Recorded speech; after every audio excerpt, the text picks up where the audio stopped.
Hello everyone, welcome to aari family cartoon. இந்த video உங்களுக்கு பிடிச்சிருந்தா லைக் பண்ணுங்கள், ரொம்ப பிடிச்சிருந்தா ஃப்ரெண்ட்ஸ் அண்ட் ஃபேமிலிஸ்க்கு ஷேர் பண்ணுங்கள். புதுசாக பார்க்குறவங்க யாராச்சும் இருந்தீங்கன்னா சப்ஸ்கிரைப் பண்ணிவிட்டு பக்கத்தில் இருக்கிற பெல் ஐக்கானே கிளிக் பண்ணி வச்சுக்கோங்க. இந்த வீடியோ பற்றின கருத்துக்களை கமெண்ட்டில் தெரிவிங்க. மாயா எபிசோட் 7. எட்டி போய் ரெடியாகு, மாப்பிள்ளை வீட்டுக்காரங்க வாசல்ல நிக்கிறாவ, போய் ரெடியாகு, போ, என் மானத்தை வாங்காத, போ போ கிளம்பு. அம்மா, எனக்கு இந்த கல்யாணத்தில் விருப்பம் இல்லைன்னா விருப்பம் இல்லை. தயவு செஞ்சு நீ டென்ஷன் பண்ணாமல் போயிரு. யாரையும் நான் பார்க்கவும் விரும்பலை, நான் ரெடி ஆகவும் மாட்டேன். ஏங்க, ஜம்முக்காலெல்லாம் கரெக்டாக விரிச்சிருக்கேனா பார்த்துக்கங்க. அப்புறம் அங்கே நோட்டை இங்கே சொட்டேன்னு சொல்லிடக்கூடாது, மாப்பிள்ளை வீட்டுக்காரங்க பார்த்துக்கங்க. சரி சரி, ஸ்வீட்டு பலகாரம்லாம் ரெடியா? திங்கிறதுலே இருங்க, எல்லாத்தையும் கடையில் தான் வாங்கி வச்சிருக்கேன். வீட்டில் செய்கிற நிலைமையிலே நான் இருக்கேன். ஒரு நிம்மதி இருக்கா அந்த வீட்டில்? இவ பாருங்க, கல்யாணம் பிடிக்கலன்னே சொல்லிக்கிட்டே இருக்கிறா. சரி சரி விடு, பார்த்துக்கல.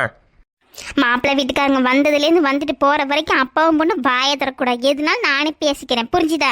2 பேர்ல யாராவது ஒருத்தங்க வாயை திறந்தீங்க, அப்படித்தான் இருக்குது. ஆத்தி, நாளை வாயவே திறக்க மாட்டேன். உன் பொண்ணுக்கிட்டே சொல்லி வை. அவ வாயை மட்டும் திறக்கட்டும், கேரோசின் ஊற்றி எரிச்சறேன். எம்மா, நீ நான் பெத்த பொண்ணுமா, 10 மாசம் சுமந்து நீ வளர்த்த பொண்ணுமா, அதை மறந்துட்டு கெரோசின் ஊற்றி எரிச்சிருங்கிற. ஆமாட்டி, ஆமா, 10 மாசம் நான் தான் சுமந்தேன். இல்லைன்னு யார் சொன்னா? எனக்கே வினயமா விஷமா வந்து நிக்கிற. ஒரு கல்யாணம் வேண்டாங்கிற காலகட்டத்தில் எல்லார் வீட்லையும் நடக்கிறது தானே. அது எனக்கு பிடிச்ச பையனோட நடக்கணும். அதுக்கு நான் ஒத்துக்க மாட்டேன். அவன்லாம் ஒரு ஆளும் முழியும், அவன் டாலரும் அவன் சட்டையும், அவனெல்லாம் பார்த்தாலே வாந்தி வாந்தியா வருது. எப்படித்தான் இந்த மாதிரி பொறுக்கி பயிரெல்லாம் தேடி எடுத்து பெறக்கி லவ் பண்ணிக்கலோ. சி அம்மா, என்ன வேணா சொல்லு. அவனை பத்தி ஏதாவது சொன்னேன் அப்புறம் நான் என்ன பண்ணுவேன்னு எனக்கே தெரியாது. என்னடி பண்ணுவ? பண்ணு எல்லாம் பண்ணு. உன்னை பெற்றதுக்கு இனி அடிச்சே கொள்ளு. அது ஒண்ணுதான் உனக்கு சந்தோஷம்னா செய். உன் கையால செத்து போறேன், செத்தே போயிடுறேன். ஏமா இப்படி என் உயிரை எடுக்கிற? யாரு? நானா? நீ எடுக்கிறியா நான் எடுக்கிறியா? வாழ்க்கைங்கிறது அழகான பூந்தோட்டம் மாதிரி, அது பூத்து கொழுங்கணுமே தவிர இந்த மாதிரி கண்ட பசங்களால பூவெல்லாம் வாடி கசங்கி நசுங்கி நாரி பெய்யுது. நாரி என் வயிற்றுச்சு சும்மா விடுமா? அவெல்லாம் நல்லா இருப்பானா? நாசமா போயிடுவேன். அந்த மாதிரி பொறுக்கி பையன் கூட சேர்ந்துக்கிட்டு என் உயிரை எடுத்துக்கிட்டு நானும் பார்த்துக்கிட்டு தான் இருக்கிறேன். காலையிலே வந்துட்டான் போல, பார்த்த போல, பேசின போல. இந்த கல்யாணம் முடிகிற வரைக்கும் அமைதியாக இருப்பேன். அதுக்கப்புறம் மட்டும் நீ ஏதாவது சிலுமிசம் பண்ணு, சேட்டையை காட்டு, அப்புறம் இருக்குது நானே பெத்த பொண்ணுன்னு பார்த்துக்க மாட்டேன். அப்படியே வெட்டி போட்டுருவேன், வெட்டி. மா, சொல்றத கேளுமா. நீ ஒரு தடவை பேசி பாருமா, பழகி பாருமா. நல்ல பையம்மா. சரிட்டி, சரி, அவன் நல்லவனாவே இருக்கட்டும். அவன் குடும்பம் எப்பேற்பட்ட குடும்பம் தெரியுமா? அவன் குடும்பத்தில் என்னைக்காவது உன்னைய போய் காட்டியிருக்கிறானா? சொல்லு. நீ வந்து காட்டின இல்லை, அவன் வந்து காட்டினானே. சொல்லு. எப்பேற்பட்ட குடும்பமா? அந்த குடும்பம்லாம் ஒரு குடும்பம்ட்டு. நான் சொல்கிறத கேட்டு ஒழுங்கா நான் பேசுகிற பேச்சுக்கு, நான் ஆடுற தாளத்துக்கு ஏத்தாப்புல நீயே ஆடுனா நல்லபடியாக பொழைச்சிக்குவேன். நல்ல குடும்பம், நல்ல மாமியார். அந்த பையன் பாரு, தங்க தட்டு. உனக்காண்டி நேற்று தான் சொன்னேன், இன்னைக்கெல்லாம் ரெடி பண்ணி கொண்டு வந்துட்டான். அம்பட்டு பாசமாக பிரியமாக இருக்கிறான். நான் நீ லவ் பண்ணுதியே, அவன் 1 ரூபா குச்சி மிட்டாய் உனக்கு வாங்கி கொடுத்துருப்பானடி சொல்லட்டி? உன் காசில் ஊர் சுற்றிக்கிட்டு தெரிஞ்ச ஊதாரி அவனை போய் லவ் பண்ணிக்கிட்டு இன்னைய தேதி வரைக்கும் ஆச்சு. ஒரு சாக்லேட் வாங்கி கொடுத்துருப்படா சொல்லு. நீயே சொல்லு. அவனுக்கு சட்டை வாங்கி கொடுக்கறது என்ன, பேக் வாங்கி கொடுக்கறது என்ன, பேண்ட் வாங்கி கொடுக்கறது என்ன, வாட்ச் வாங்கி கொடுக்கறது இல்லை. எல்லாம் உங்கள் அப்பன் சேர்த்து எல்லாத்தையும் வாங்கி கொடுத்து அழைச்ச. அவன் உனக்கு குண்டு மணிக்கு ஏதாவது ஒன்று பிரயோஜனப்பட்டானா சொல்லு.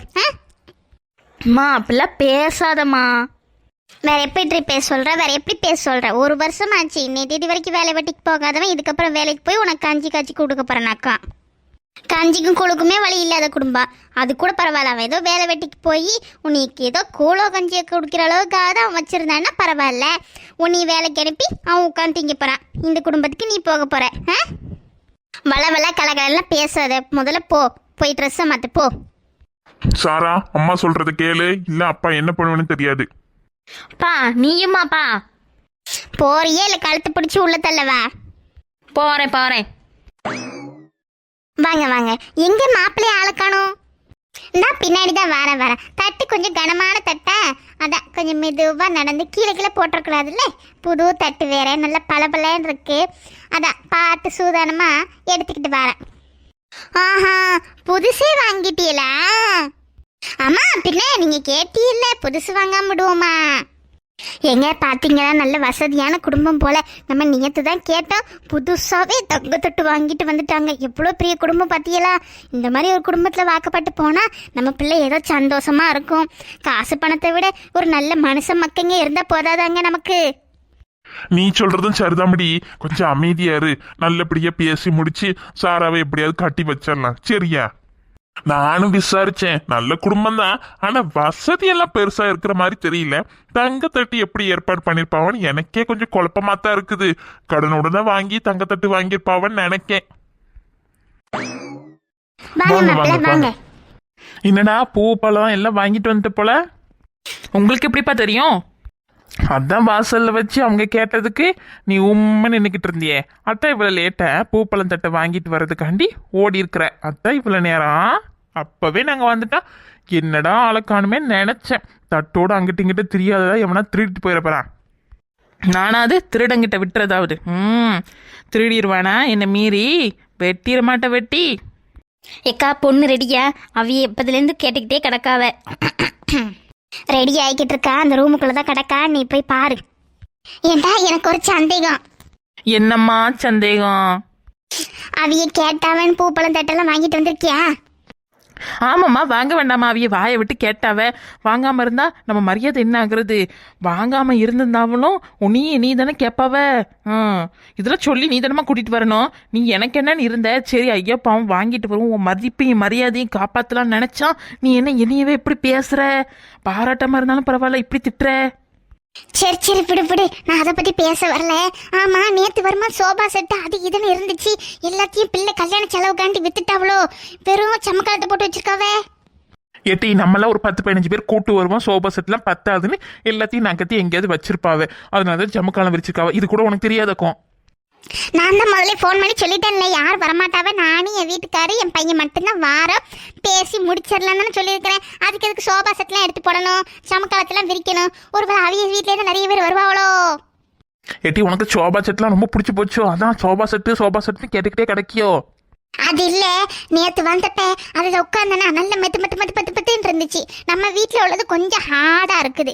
அதான் இது நல்லா இருக்கும், கொஞ்ச நேரம் உட்காந்து நல்ல குறுக்க சாச்சிட்டு போலான்னு நினைச்சேன். இன்னும் இப்படி பண்ணிட்டாவே. ஏம்மா உனக்கு சோபா செட்டு தானம்மா வேணும்? நான் அதே மாதிரி மெத்துன்னு உனக்கு ஒரு சோபா செட்டு ஒரு ரூம்ல வாங்கி போட்டுறேன். தயவு செஞ்சு கொஞ்சம் அமைதியாரு. வந்ததும் பஞ்சாயத்து ஆரம்பிச்சிடாது 2 பேரும் சேர்ந்துக்கிட்டு. என்ன இப்படி சொல்லிவிட்ட? இந்த பார்த்தா பஞ்சாயத்து ஆரம்பிக்கிற மாதிரியா இருக்குது. எப்ப பாரு நாங்க சண்டையை போட்டுக்கிட்டு கிடக்கோம். அது ஒரு உலகமே அறிஞ்ச விஷயம். இது உனக்கு தெரியாதக்கா? பாத்தியா உங்க அப்பா தான் என்கிட்ட வம்புக்கிழுக்கவா? பாத்தியா எப்பா கொஞ்சம் அமைதியா இருப்பா. ஆமாடா ஆமா, உங்க அம்மாவுக்கும் உனக்கும் நான் தான் இழிச்ச வாய் மாதிரி தெரியுது போல. எப்ப பாரு என்னையவே அமைதியாருங்க. உங்க அம்மா ஒரு நாள் அமைதியாருன்னு சொல்லியிருக்கியா? சொல்ல முடியாது உன்னால. சொல்லிட்டாதான் வாய் வலிச்சிருமே உனக்கு. சரிம்மா சரி, ரொம்ப நேரம் குசுன்னு பேசிட்டு இருந்தா எதுவும் நினைப்பாவோ தப்பா? நீ அந்த பக்கமா திரும்பி பொண்ணு எப்ப வரும் கேளு, ரைஸா கேளு. அலையாதடா, வரும்போது வரும். 90s கிட்ஸோட வாழ்க்கையே ஆரம்பமாக போது. உனக்கு என்ன அருமை தெரியும்? உனக்கெல்லாம் சின்ன பிள்ளையிலேயே எங்க அப்பாவை பிடிச்சி கட்டி வச்சுட்டாவே. எங்க அப்பாவும் சின்ன வயசுலயே கட்டிக்கிட்டாவே. எனக்கெல்லாம் அப்படியா? சரி ரொம்ப அலையாத. நானே பெதுவா பதுசா ஒரு 10 நிமிஷம் கழிச்சு கேட்கறேன். இப்பதானே வந்திருக்கோம், வந்த உடனே கேட்டேன் என்ன நம்பாவே? சரி அதை விடு. டீ காபி பஜ்ஜி சொஜ்ஜி ஸ்வீட் எல்லாம் எப்ப கொடுப்பாவலாம் அதையாவது கேளு. உங்க அப்பா கேட்க சொல்லி ஒரு நியாயம் இருக்குது. டீ காப்பி பஜ்ஜி சொச்சி எல்லாம் நிதானமா தின்னு முடிச்சிட்டு அதுக்கப்புறம் பொண்ணை பார்க்கலாம். நேத்த பொண்ணை பார்த்தே இல்லை, என்ன புதுசா அதிசயமாவா காட்ட போறாங்க? அதே பொண்ணை தானே காட்ட போறாங்க. அமைதியா இருடா. என் மானத்தை வாங்கிறாதேம்மா, அப்படிலாம் மட்டும் கேட்டுப்படாதேம்மா. வீட்டிலே சாப்பிட்டு வாங்கன்னு சொன்னால பஜ்ஜி சுச்சிக்கு அலையிறோன்னு நினைச்சிடவோம்மா. நம்ம மான மரியாதை எல்லாம் போயிடும். அப்படி மட்டும் கேட்டுறாதம்மா. டேய் இதுல என்னடா இருக்குது? நாளை பின்ன சம்மதியா போறாவ. ஒரு பஜ்ஜி சுச்சி கொடுக்க மாட்டாவளாக்கா, பொண்ணையும் கொடுக்குறாவ. பொண்ணை எப்போ கூப்பிடுவோன்னு கேட்க சொன்னதுக்கு அல்பமா இருக்குதுன்னு சொன்னியே. வெறும் பச்சி சுச்சி திங்கிறதுக்கு கூச்ச நச்சம் இல்லாம கேட்குறியே. இங்கெல்லாம் எங்களோட அப்பா அம்மான்னு சொல்றதுக்கே வெக்கமானமா இருக்குது. சரி இவ்வளவு கெஞ்சிரியேன்னு விடுறேன். விடு. எவ்வளவு நேரம் தட்டை கையிலே வச்சுட்டு பேசிக்கிட்டே இருப்பியே? தட்டை கொஞ்சம் கீழே தான் வைங்களேன், பார்க்கலாம். அதுவும் சரிதான், குட்ரா நானே வைக்கிறேன். பொண்ணு ரெடி ஆயிருச்சா? பொண்ணு கூப்பிடுறீங்களா? நல்ல நேரத்திலே பேசிடலாம். அப்படியா? சரி இந்தா நான் போய் பார்த்துட்டு வரேன். இந்தா நானும் உங்க கூட வரேன். இல்ல உங்களுக்கு எதுக்கு சிரமம்? நானே போய் பார்த்துட்டு இந்த கூட்டிட்டு வந்துடுறேன். இதுல என்ன சிரமம் வேண்டி கிடக்குது? என் வீட்டு மருமக என் பொண்ணு மாதிரி நான் ரெடி பண்ணி விட மாட்டேனா? முன்ன பின்ன ஆனாலும் நான் இருந்து நல்ல நீட்டா மேக்கப் எல்லாம் பண்ணி விட்டு கூட்டு வரனே. இப்போ என்ன இருக்குது? எந்த ரூம்னு சொல்லுங்க, நான் போய் பார்க்கேன். அப்படி சொல்லுதியலோ? அவ அந்த ரூம்ல இருக்காளா இல்லை இந்த ரூம்ல இருக்காளான்னு தெரியலையே. இதோட இந்த எபிசோட் முடியுது. நெக்ஸ்ட் எபிசோட் நாளைக்கு பார்க்கலாம். இந்த வீடியோ உங்களுக்கு பிடிச்சிருந்தா லைக் பண்ணுங்க, ரொம்ப பிடிச்சிருந்தா ஃப்ரெண்ட்ஸ் அண்ட் ஃபேமிலிஸ்க்கு ஷேர் பண்ணுங்க. புதுசாக பார்க்குறவங்க யாராக இருந்தீங்கன்னா சப்ஸ்கிரைப் பண்ணிட்டு பக்கத்தில் இருக்கிற பெல் ஐக்கானையும் தட்டி வச்சுக்கோங்க. இந்த வீடியோ பற்றின கருத்துக்களை கமெண்ட்ல தெரிவிங்க. தேங்க்ஸ் ஃபார் வாட்சிங். Keep supporting me.